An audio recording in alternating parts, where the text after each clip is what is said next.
Nalingaw kita sa Ginoo pagi sa mga tuno at mga musika na nagpanamdam sa aton nga relasyon sa iya.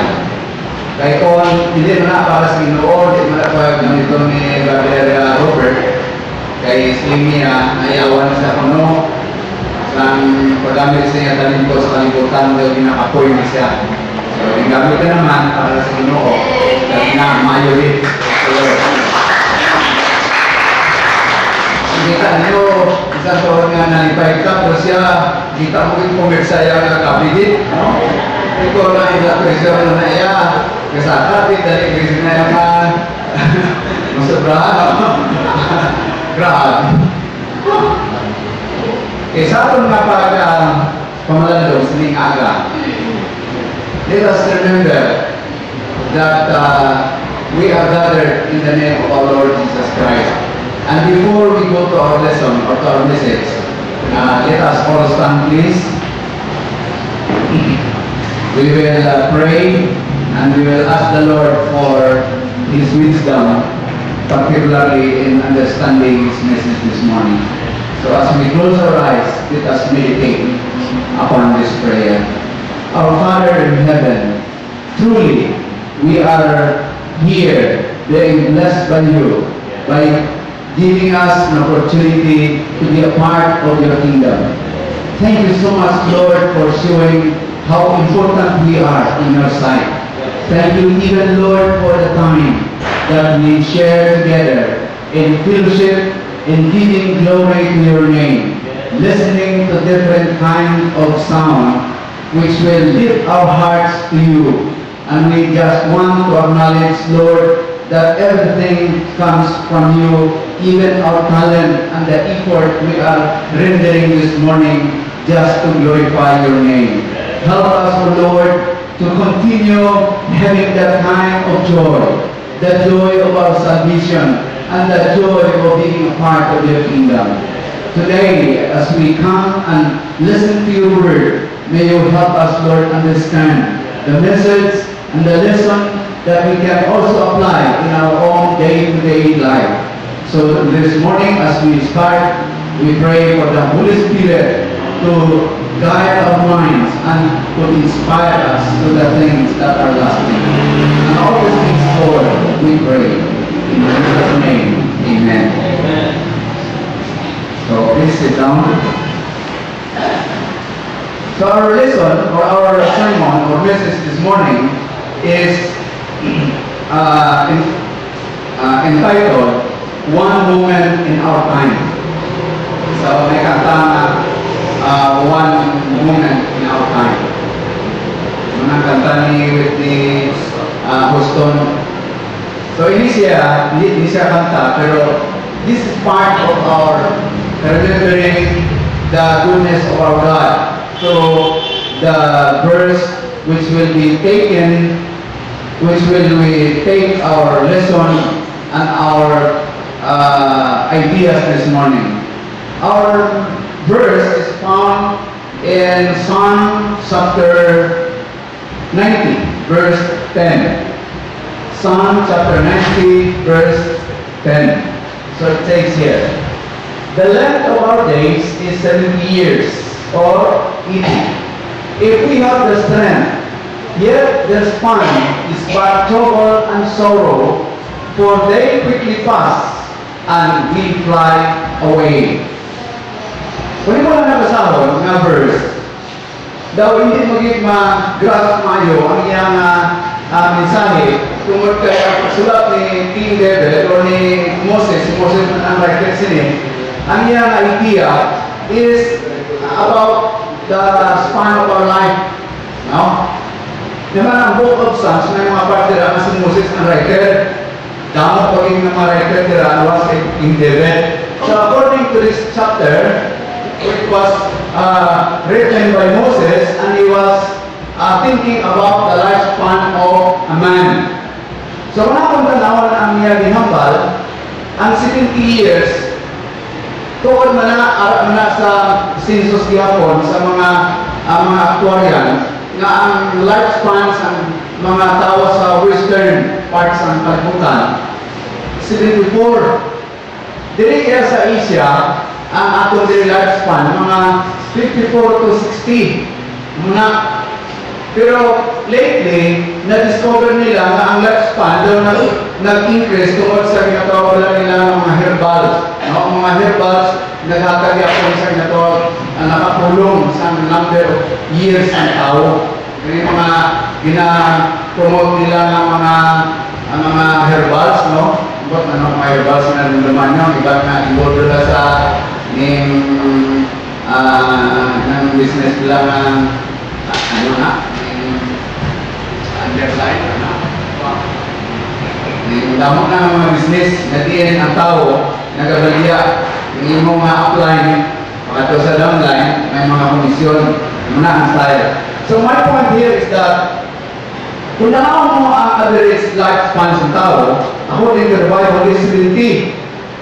Iti ko may atat pagit na strength na ginhatag ang Ginoo sa iya, may atat ko nga pag edad niya 70, medyo pagsik pa. Pag iba iti, pagsik pagit. Pero talagsa na lang. Gamay na lang ang porsyento sa mga tao na nag-edad sobra 70.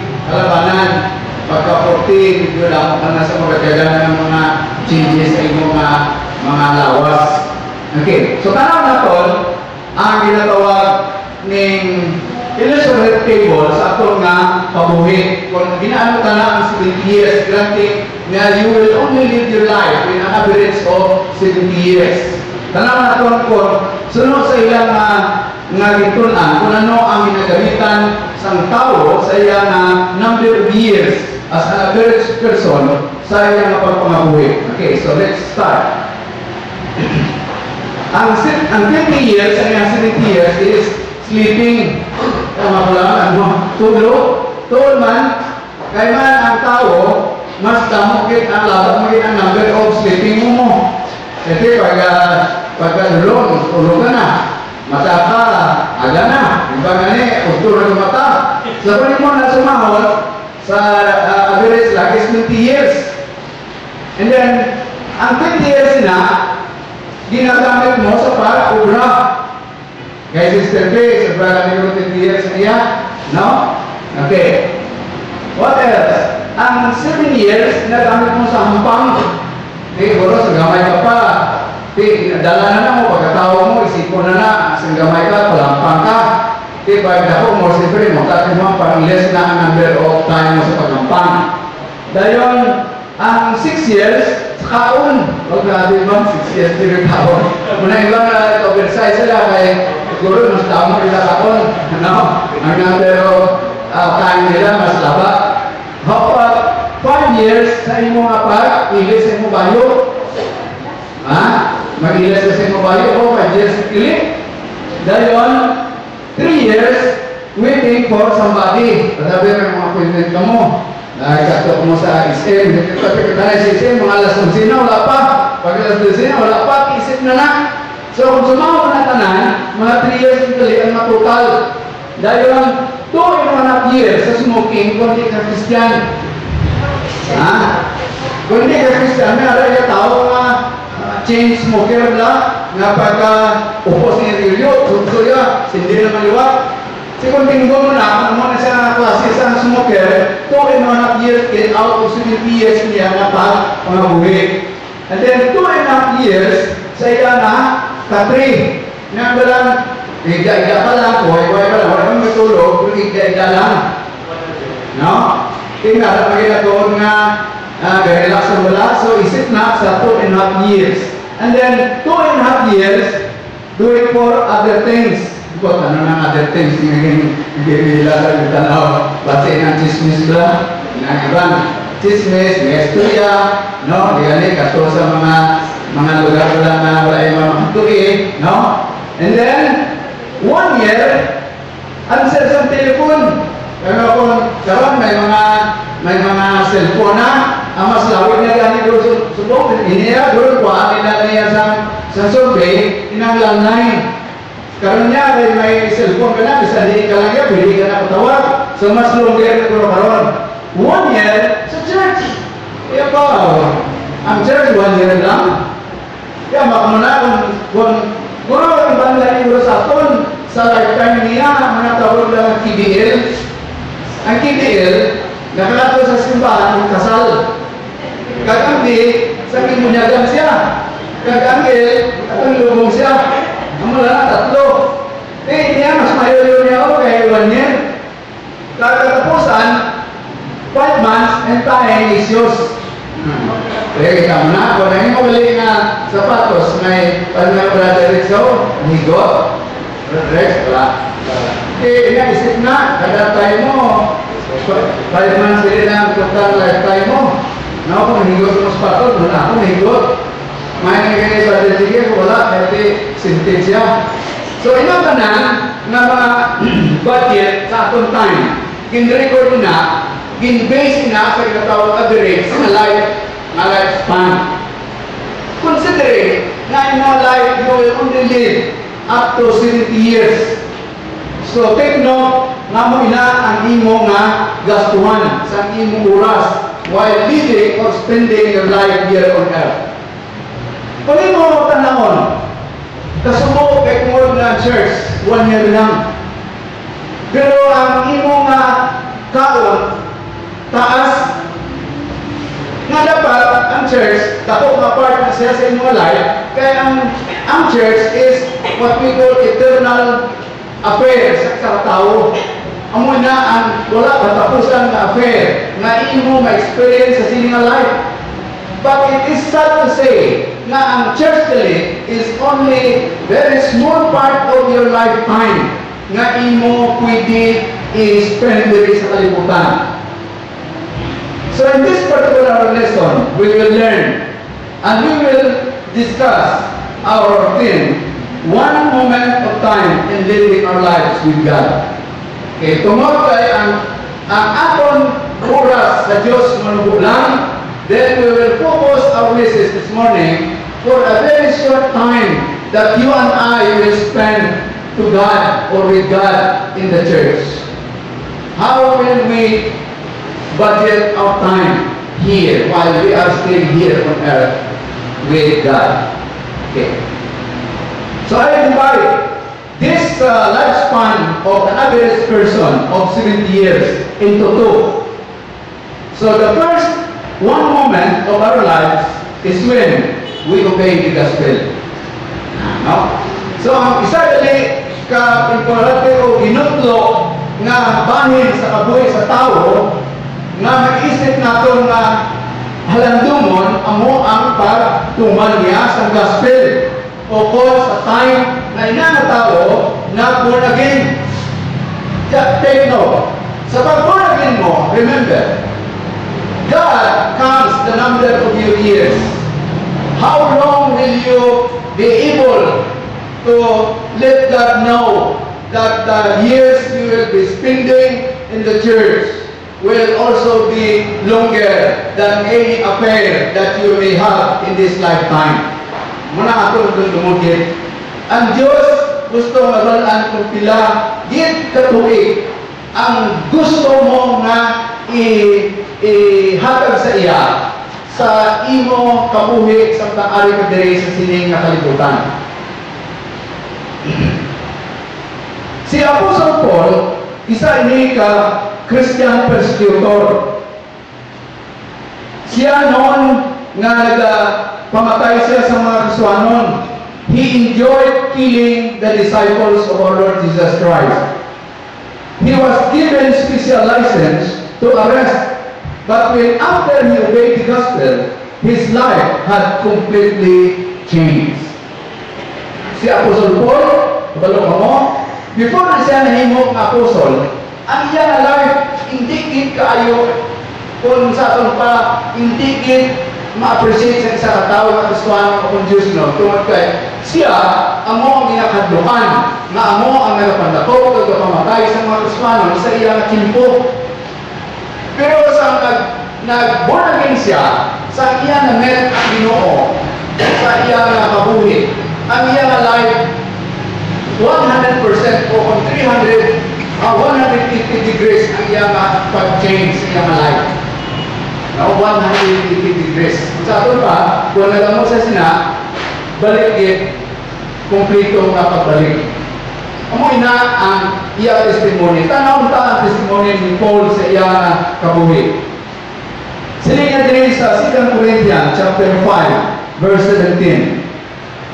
Sila nga, therefore, if anyone is in Christ, he is a new creation. The old has gone, the new has come. Amo na ang pinaka-the best na testimony ni Apostle Paul, siya personal nga experience while turning his life over to Christ. Sila nga Apostle Paul, personally, sila if anyone is in Christ, no, ginawala na in Christ. Sa aton pa, ang kabuhi nga totoo din nga kabuhi nga ginisip mo nga ara ka sa Ginoo ara asa sulod ni Kristo. Ang modera nga preposition David in Christ. Nga ako nagapa-insindi o nagapa-kilala kaya kinala ara naging sa sulod ni Kristo. The moment you will feel that kind of experience, you will be assured that you are a new creation. Ang imo daan nga mga kinaiya, ang mga daan mo nga kabuhi, ang ugali mo nga tawhanon nga sa una, hindi ikaw nagatuo pag nagasunod sa Ginoo, sa tion nga ikaw dali nag-born again o nagpakatawwa, nagkristuhanon ikaw, makita dapat ang kumpleto nga turning sa imong life to Christ. Ang ugali na ang pinaka-importante. Nga imo naon nga sa tion nga nagbunagin ka, ang imo decision sa pagbunagin mo hindi inalablaho because it will give you an opportunity to have your faith to be real sa tion nga diin ang imo kabuhi sa kalibutan matapos na. Kaya tanan kita samtang nag-aapoy kita diri, nag-handong kita, nga dito kita sa langit na pauli. Ang mga utang na alam sa kalibutan, they are just temporary. And anytime, pwede mo na bayaan. Kaya mo na, nakinalan, atong ginaiatagaan sa ginatawag, importansya ang experience, ang imo kabuhi, nga diin ikaw nangin Kristohanon. Abilin nyo, madamo sa mga tao na after thinking na sila ng Kristiyanon, ang ilang una bala is just like a new experience sa ila nga dito even consider na inang pagkristohanon mo, it should be forever. Kinahanglan wala sa katapusan na inang experience nga ang imong nga ginatulugan nga pagtuo kay Kristo nga magaupo ikaw sa iya sa walay katapusan, it should be a real experience. Pero ang mga nagtatabo, ang iba naglalawlawan lang nila na pagkabunagin. Kaya how do you determine nga ang iba nagalawlawan sila pagbunagin? Kaya kung unagin nimo nga makita nga ang tao is, if he is not serious with his commitment as a born-again or Christian, ang iyalandaan ng attitude sa pag-worship. Ang pag-worship, isa na ang determining factor. Nga kita tanan, makita how faithful you are, how committed you are as a born-again person. Nga ang imo pagsimba o sa mga kulturan is already part sa imo life. No? Part na nasa imo life. Hindi na siya option, but it should be a must. Now, once you have committed your life to God, you are required, you are expected to have fellowship with your fellow brethren. Ang pamangkot, ang fellowship bala may arak ginatawag ng gates kung how often kita mag-fellowship. Pasabi karon kung mag-fellowship ka sa Sunday, sa isang bulan ka isa lang. Ano ang imo pagtanaw sina? Maluwas ko o hindi maluwas? Wala sa Biblia na siling nga ang fellowship mo is 4 times a month or 5 times a month or more than. Pero how do you determine nga isa ka tao is a faithful Christian? Sa fellowship mo mabalaan. Kaya hindi mga tao nga nag-untat sa pagkipupod sa ilang mga kulturan, maobserbahan niyo mo na ang ilang alay, lainggit. Ang ilang mga gawin, lainggit. Mabungtol sila sa ilang mga tawahanon nga mga desire. Kung ang ilang na pag-fellowship sa church, siyado ka erratic, na palang siyado ka irregular. Kamu tanan naka-experience na siguro nga kung hindi ka mo mag-regular sa inyong fellowship, mga 1 month, abi wala ko na fellowship. Pag magbalik ka mo dire, ano yung feeling? Nakabatyan pala ka mo nga as though you are very enthusiastic sa pagkukul ng liwat. Kapon, hindi. Naaman, tungod kayo mo yan na. Lagi na ako tama na dito nakita ng mga bako. Makamuna na ako dahil ko, mayo na siya. Isa na daw, harap na sa mga palagyabon na ang mga inadlaw o mga oportunidad na ng mismo upod sa ila.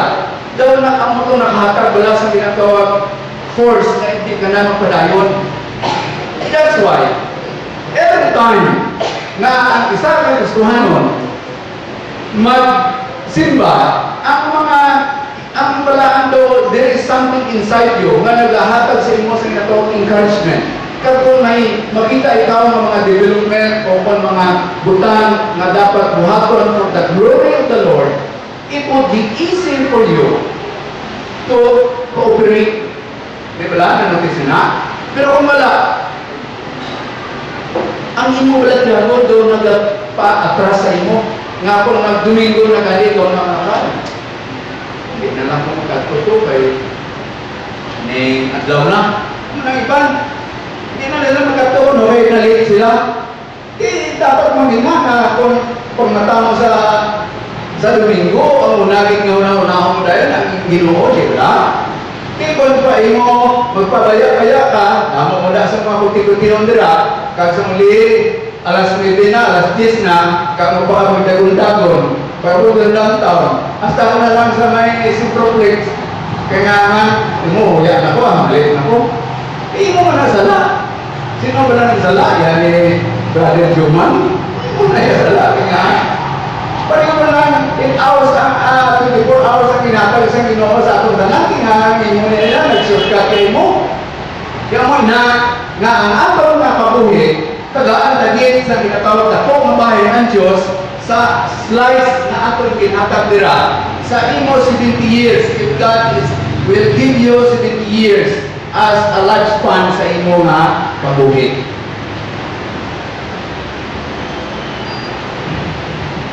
Okay. So, if anyone is in Christ, he is a new creation. All of us who obey the gospel, our priorities should not be the same anymore, including our behavior. Kung kita mga gustuhan na, may mga bako hindi ang makita sa iba na tao sa aton na hindi ka na si Brother Rex sa una. Hindi ka na si Brother Dumay sa una. Hindi ka na si Brother Rancis sa una. Ang makita nila, hindi ang mga butang na nagkakatabo sa inyo, sa itong una pa nga, wala kayo sa Ginoo, kundi makita nila ang mga butang nga bakuna. Kag ang imo nga mga pulong, ang imo nga mga ways, ang behavior mo, makita nila ang kabaguhan. Kung naman na, nagpapakilala, nga itatagaan mo na kung na-slice ang Ginoo sa imo nga lifespan. You are giving that bigger slice of your time. If you will seriously consider changing your life and living a life as a Christian, ang ang importante sa atong mga kulturan. Kung ang atong decision is not so strong, ang tendency sa aton, hindi kita makalapot sa atong ginahuna-huna kag ginatuuhan nga amo ang ginarian sa Dios na mangin kaupod siya sa walay katapusan. Amo ang matabo sa aton.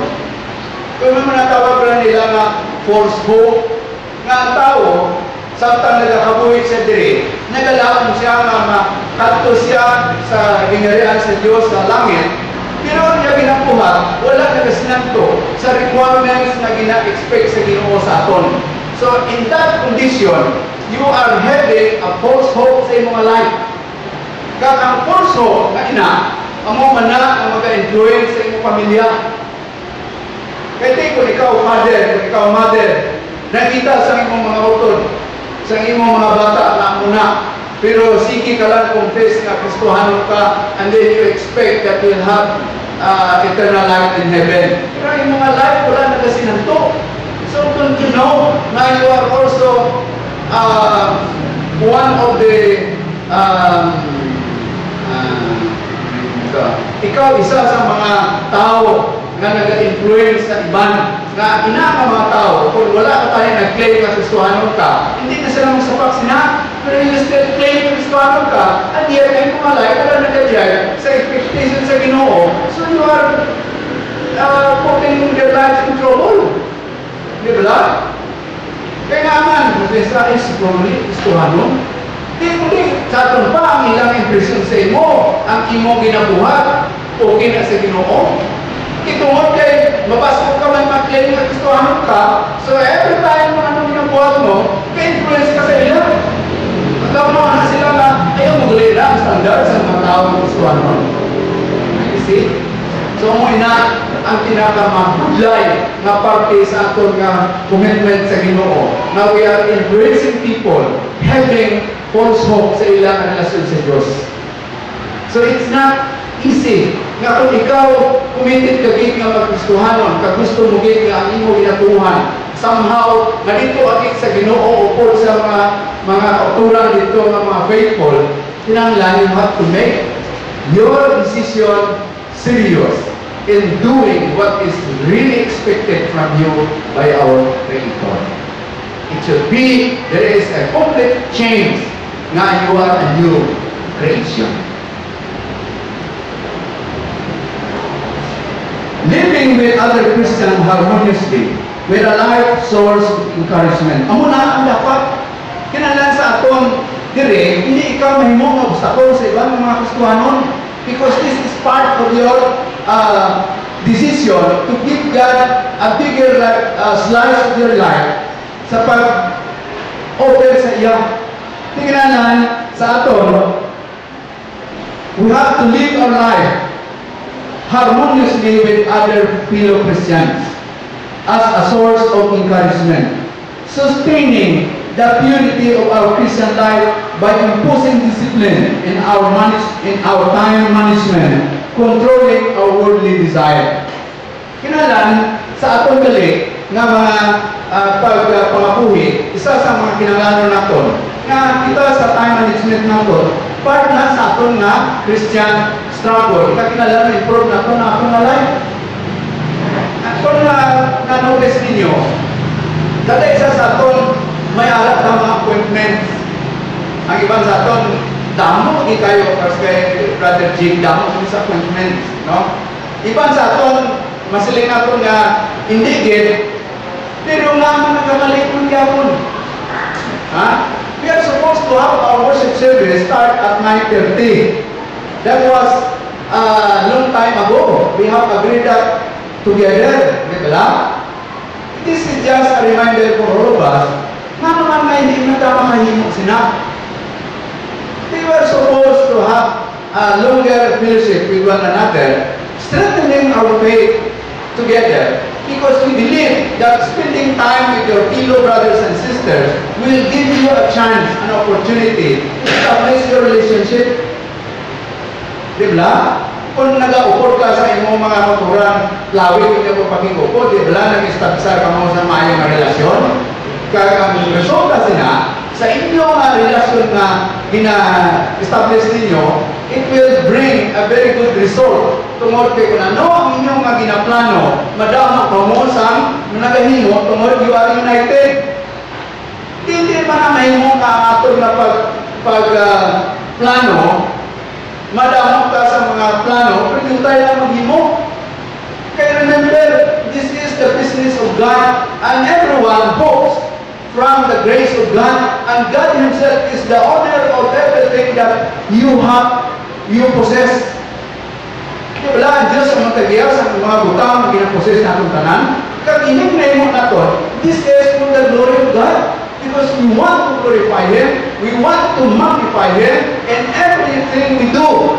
Kaya ang mga butang na pinatag sa ito, ang atong na time, ang atong fellowship, ang atong pagtuon sa iyapulong, ang pagpamati sa mga mensahe, Those are the things that would help us grow and become mature Christian. If you fail to do that, if you fail to achieve that goal to become mature, then you will remain bonsai. Bonsai na lang all your life. Ina-appeal sa Ginoo, labi na diri sa Biblia, ginapangitaan din pagi nga ang atong na life mag-change, nga ang atong pagtanaw sa atong pagpamabuhi sa sini nga iglesia, sa sini nga lugar, sa sini nga sitwasyon, sa sini nga time, nga bago ang atong paglantaw because we are a new creation. So ang point rin, sustaining the purity of our Christian life. Naaman nga po atong tanak because we want to sustain ang atong nga pagkagustuhanon nga ang atong batasan, ang atong relasyon sa Diyos hindi malaktan sa mga kalibutan ng mga kaibo. So, it is very necessary na kailangan seryoso kita. So, the first thing that I already shared with you is that the first one moment of our life is when we obey the gospel.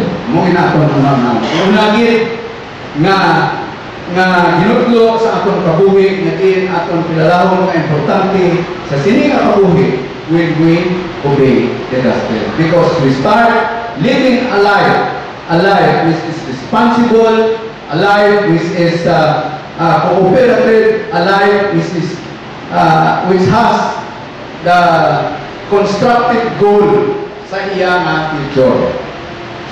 Kadua, the second moment of our life when we die. Okay? So dito ginabalik ito sa ginambal ni Moses sa Psalm chapter 90 verse 10. Nagsiling si Moses. Siling nga, the length of our days is 70 years or 80 if we have the strength. Yet the span is but trouble and sorrow, for they quickly pass and we fly away. Nanotice ninyo, nga kung ang tao na patay, itanaw mo ang iyang bangkay, hindi na gagiyo. Pero ang sasunod sila sa iyang bangkay, siling ni Moses, naglupad na. Ano ang arada sa lawas sa tao? Imo espiritu. So the moment you stop breathing, your spirit will fly away. Di na makatong spirit mo. Kung diin ang lugar na gindistinar sa Ginoo sa imo, dito na siya pakato. I remember that was long time ago when Brother James said, nga ang tao kung ako mapatay, 21 grams ang reduce siya nga lawas. No? Memorize ko ba ito, no? That was long time ago ito yung wali, no? 21 grams. Para sabi, mapatay sa tao, iya bukat 50 kilos.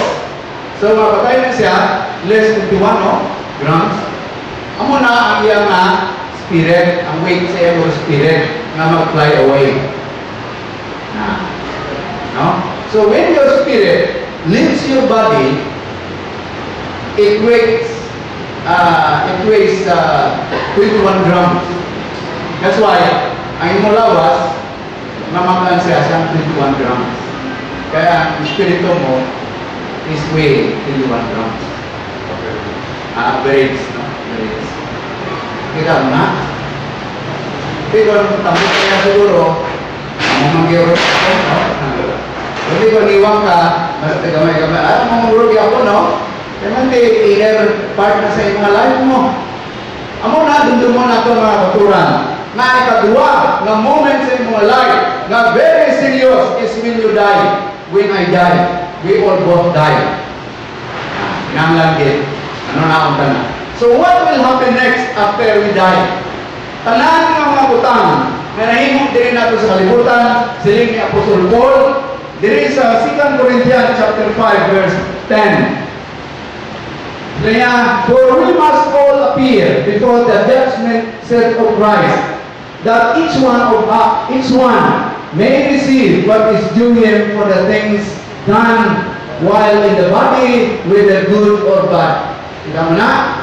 So, pagkapatay sa tao, paglupad sa espiritu, na dito na tayo, matubang sa kay Kristisos, na nagsuhan ka.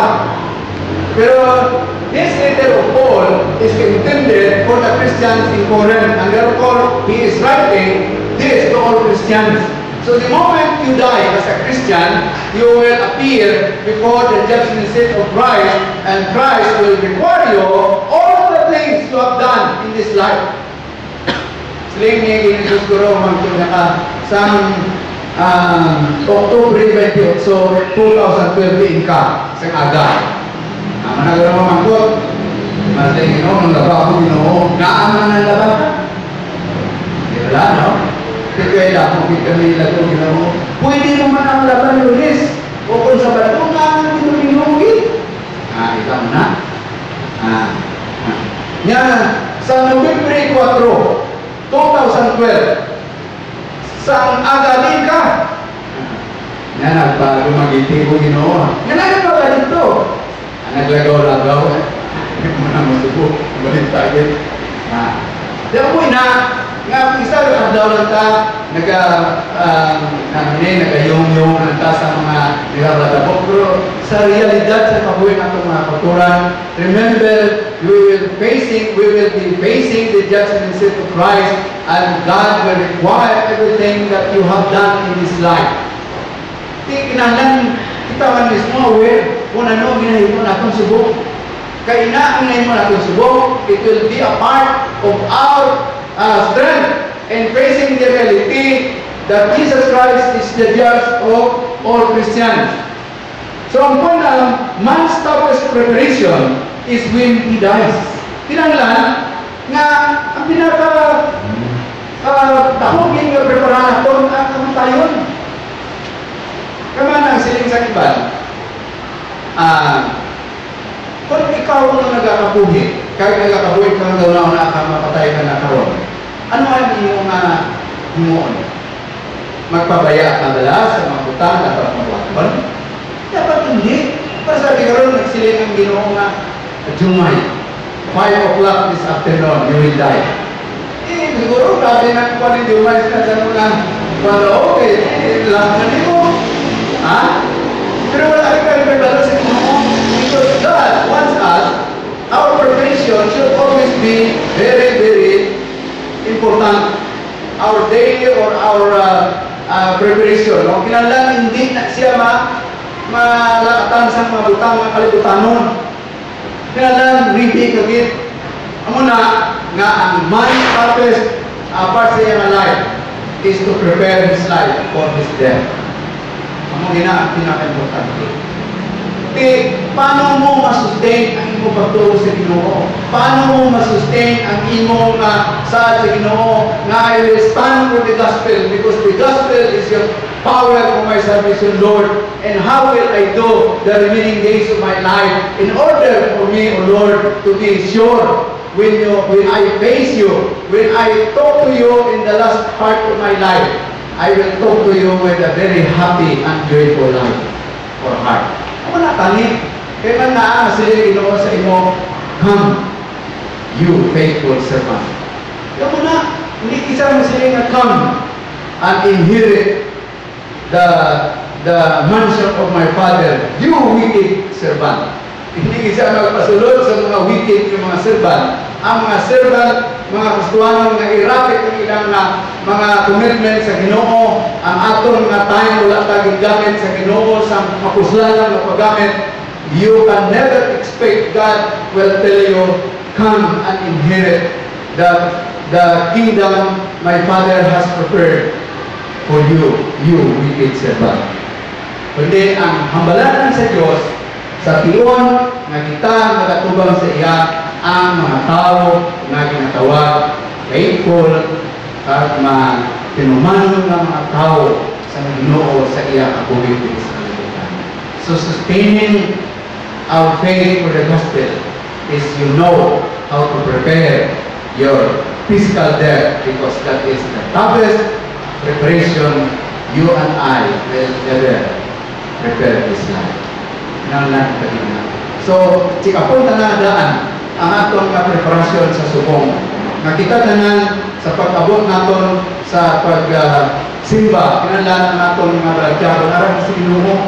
Kung nagsimba ka, hindi mo paglaktan sa mga butang na nagadisturbo sa imong focus sa Ginoo kay tungod nga mo pa na kapaluya sa imo. Amo pa na ang opportunity ni Satanas nga ikaw sa sunod nga mga sinimana, binulan, tinuig, hindi ka na makapadayon tungod kay ang imong huna-huna kinalaktan mo sa mga katutan ng mga marutang. So to conclude, our lesson this morning is that one moment of our time, the first moment of our time is when we obey the gospel. Amo gina ang pinaka-importante yung butang sa Diyon nga nag-obey mo sa gospel, nagsugod na kamo sa inyong Kristohanon nga kabuhi, dira nyo na amo na ang pinaka-importante nga parte sa inyong kabuhi. Muna lang siling isang iba nga pila ka bilog imo birthday. Kinalan duha. Yung birthday, di ba? Physical birthday mo, kaya spiritual birthday. Kaya man may ala ka lang na basahan ko nga saying a man who is born twice